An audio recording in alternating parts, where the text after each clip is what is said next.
Hey guys, Aaron Cybertron Zeng here, and today I'm back with another episode of Road to Ranked, and we're just jumping right into things. In the last episode, we featured this brand new Trick Room Hail team that was created by a Japanese player called West Glean, and so this code is linked in the description below if you want to try it out yourself. It's a really fun team, and we're actually going up against the last team that we used on Road to Ranked before this, so no surprise to see Zene's team being featured here. So definitely going to be an interesting matchup, but I think Hail is actually really good against Zene's team. The only thing that resists Ice is the Rotom, and with Rotom we have Abomasnow to deal with it. So I think the other thing we'll have to watch out for is definitely the Excadrill. Actually, Togekiss is also a concern because with Togekiss we have to be careful about proccing weakness policy and then having it just kind of destroy our team. So might have to watch out for that as well. Man, I really want to bring Flygon and like Dynamax at this game. Let's see, so Togekiss Excadrill is certainly a possible lead. We want to knock out Togekiss as quickly as possible, and then Conkeldurr can kind of put in a lot of work here, I think. I like leading Rotom for sure. Flygon is like somewhat tempting. Although I guess it can't really hit the Togekiss. Duraludon, Abomasnow. Actually, I'll just lead with the Abomasnow, yeah. Duraludon, Conkeldurr.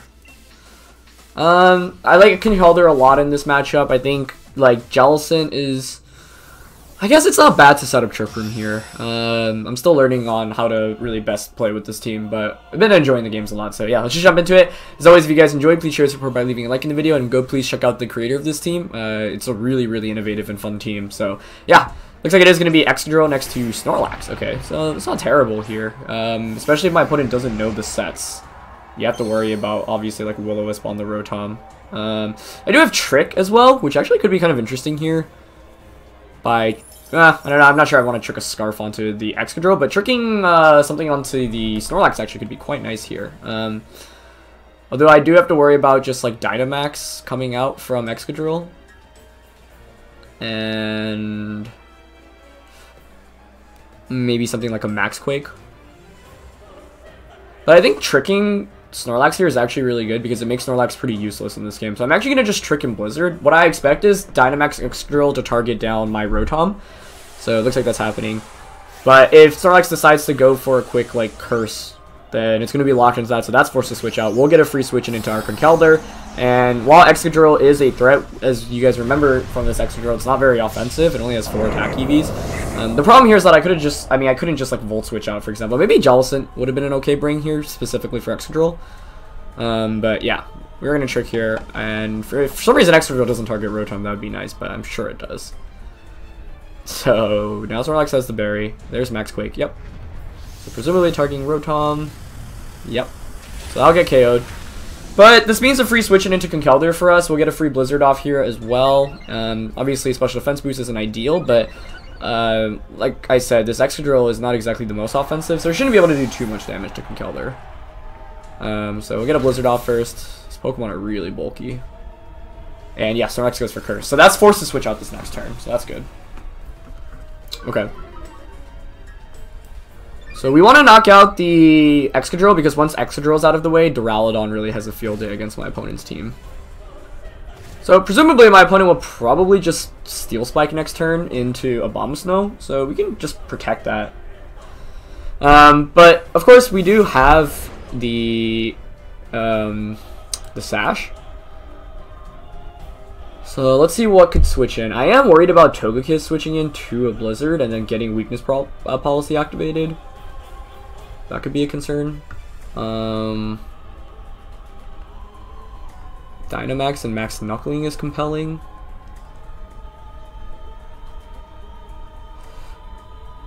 Yeah, I might go for that. Dynamax, Max Knuckle, the Excadrill, and Blizzard. Because if Snorlax comes in, it'll take a Blizzard, and then it'll probably be an Ice Shard KO range after Hail. Although I guess if my opponent goes for Steel Spike, we'll get a defense boost. Looks like that Togekiss. No, it's Gyarados. Okay. I'm alright with that. This Gyarados doesn't have that much offense. It's got Waterfall and Power Whip, but I think Conkeldurr is not too worried about it here. Blizzard should still do a hefty amount to it as well.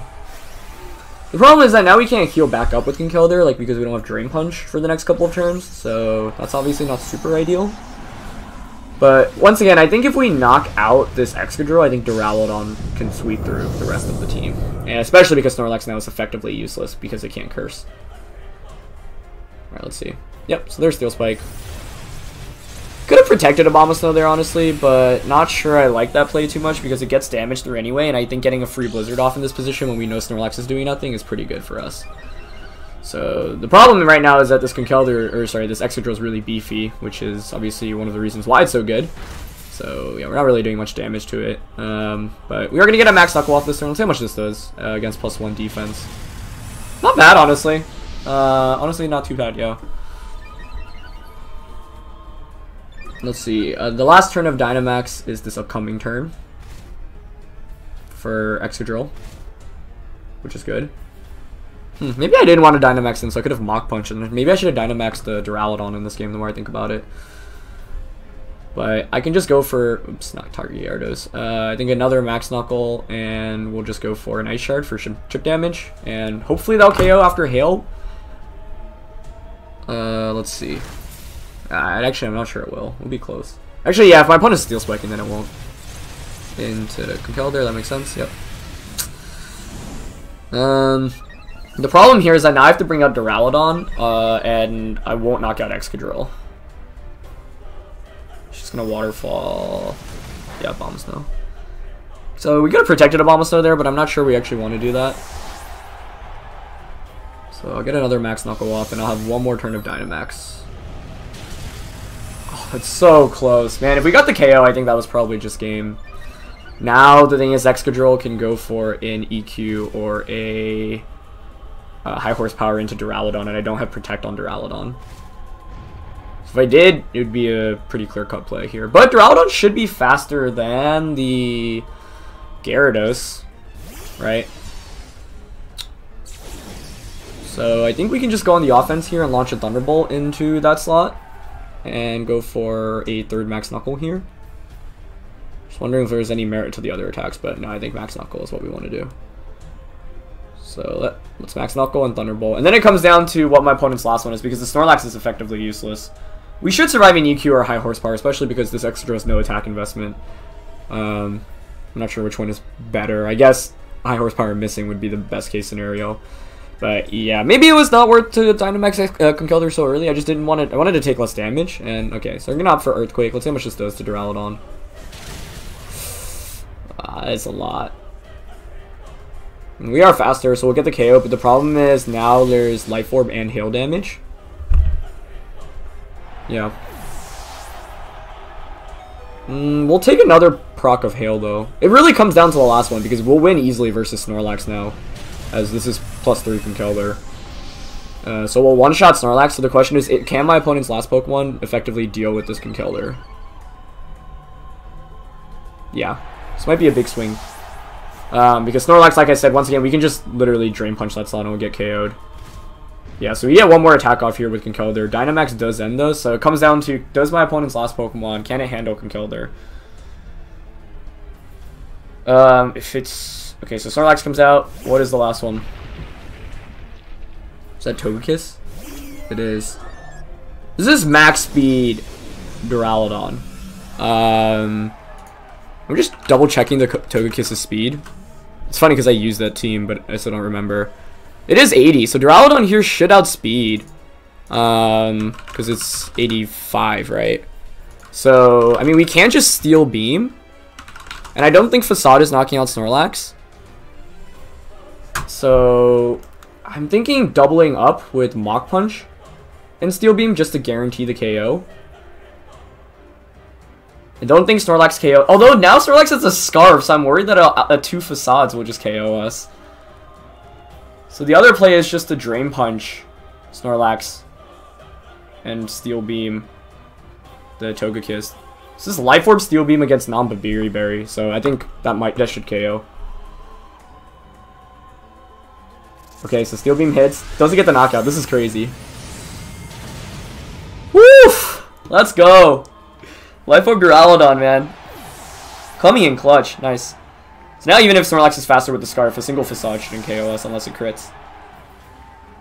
And it's just Darkest Lariating. Okay. Nice. Yeah, we take that with no problem. Good. So Drain Punch comes out, and that should be game. Wow. Nice, nice, nice. Yeah, that early trick was important just so that Snorlax couldn't just stay in and curse on us and forever, because that becomes a really big problem once the X-Drill gives it the boost. So, yeah, obviously it helps because I knew my opponent's team, given that this is the team we were using previously. So, but this is why, like, Conkeldurr I really like on this team, because with some Max Knuckles, you're able to just put on so much pressure against Snorlax, and Snorlax is a Pokemon that doesn't like going up against any fighting type Pokemon. So yeah, love the max speed Duraludon here though too, to specifically counter things like Togekiss, and it's also just a fast special attacker, so you get really fast Draco Meteors off against everything. So even though Earthquake did a lot, we were able to hang on with enough to distribute damage on both Gyarados and the Togekiss. So Steel Beam coming in super clutch there. Second game with this team, let's see. I keep wanting to bring Flygon. I want to bring Flygon so bad, man. Whimsicott Arcanine, so I have to worry about Beat Up, Justified. Scrafty, Rotom, Duraludon, and Dragapult. Okay. This could be a Trick Room game. Conkeldurr's not bad here overall if we knock out the Whimsicott, because Drain Punch does really solid damage against everything. The lead I'm most scared of is just a Whimsicott Arcanine lead immediately, because you can just go for like the beat up shenanigans. The question is, does Arcanine have a way to really touch Jellicent? I think one thing I could do is actually Flygon Jellicent here, because Flygon outspeeds the Duraludon and the Arcanine, and then Jellicent puts on Trick Room pressure immediately. And then I guess bring Abomasnow and Rotom. It's just, I want to bring Duraludon into this matchup so badly because it one-shots a lot of things. But it's kind of hard to be in a position where I can just get free damage off because my opponent has Tailwind support. So I guess I'll go the more Trick Room oriented mode this game. I would bring Rotom if my opponent didn't have the Arcanine, but I'm kind of worried about the beat up stuff, so I'm gonna try to lead to counter that immediately. I guess the problem is if it's beat up and has a way to stop Jellicent from setting up Trick Room.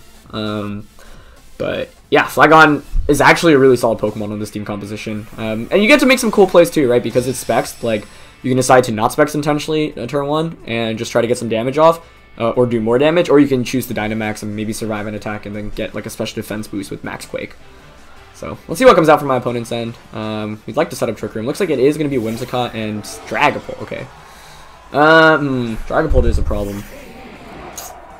That's an annoying lead because if I just leave Rotom and Abomasnow, that gets absolutely destroyed. But now I can see Dragapult Dynamaxing, Max Phantasming the Max Phantasming Jellicent, and then maybe just Moonblasting, which kind of sucks. But I think in this position, I think I'm just gonna Max Wormwind and Trick Room. And I'm Dynamaxing because I think a Moonblast might just knock me out here. So if we can knock out the Dragapult in return, if it Dynamaxes for Jellicent, then it's not the worst case. But yeah, I mean, like, it's very easy to just lead Rotom Abomasnow with this team. And so it's kind of frustrating. My opponent led with like probably the weakest lead duo against it. But I was really expecting maybe Arcanine to come out immediately. So, nice lead by my opponent. Dragapult's probably going to Dynamax. Yep, looks like it is. I guess the worst case here is if it or if it knocks out Flygon and then Whimsicott has Taunt or Encore. Although Encore is not as much of a problem because we can switch out of it.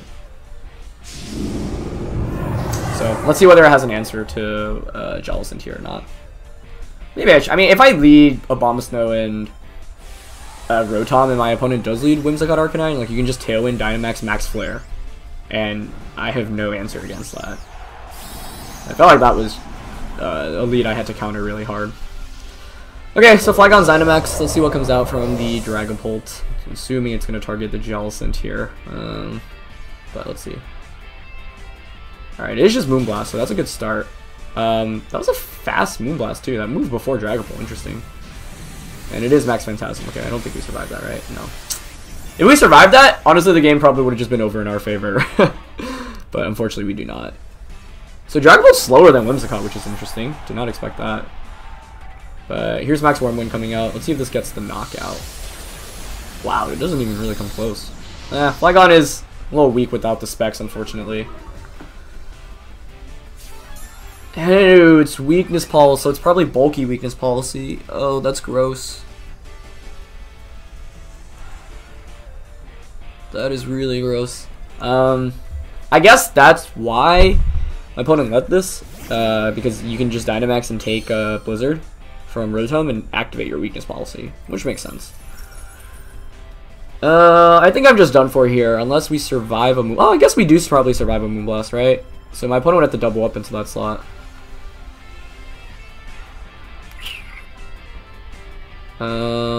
What's the play here? I could easily protect the Abomasnow here, right? And just max Wormwind. But I think you might be worried enough to target. This is so tough.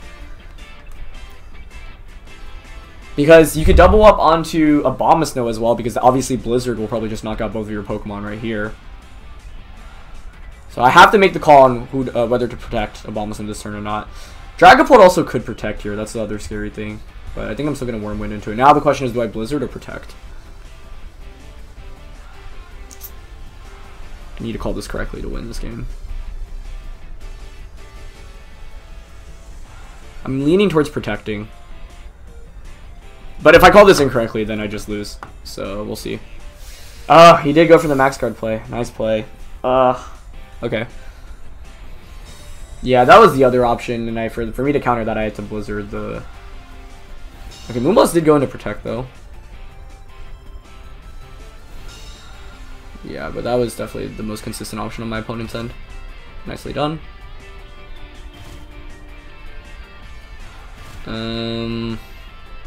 We might just be in Moonblast KO range at this point, too. But I guess I gotta Wormwind. I mean, the thing is, do I now expect the double up onto Abomasnow, or does my opponent just target Dragapult? I think I'm just gonna stay in and attack with both. Weakness policy, bulky Dragapult's cool though. It's not like the craziest set, but it's definitely not as common as like, you know, some of the Life Orb sets or Sash variants. Okay, and it is Moonblast going into Flygon. We don't survive that, but we will survive an attack from Dragapult since we have Sash, so Blizzard will probably get the double KO here. So now the question is, can Conkeldurr deal with what my opponent potentially has in the back? I assume Blizzard should get the double knockout here with KO damage. I really hope it does. If not, then I think it's definitely over. Yeah, so that lead makes sense given that it's bulky Dragapult with weakness policy. Okay, nice. So I mean, I thought Conkeldurr was the best Pokemon to bring into this matchup, and it does have a lot of recovery with Drain Punch, and it's quite bulky with the Assault Vest. It's like max attack, max special defense, basically. So if my opponent has like Rotom and Duraludon in the back, I think Conkeldurr actually just wins it by itself. So we'll have to see what my opponent ended up bringing. Let us see. Arcanine isn't too much of a problem either. It is Arcanine. Actually, if it has Will-O-Wisp, then we're done for because we don't have Guts on this thing, unfortunately. Yeah. I was hoping to see Duraludon and Rotom.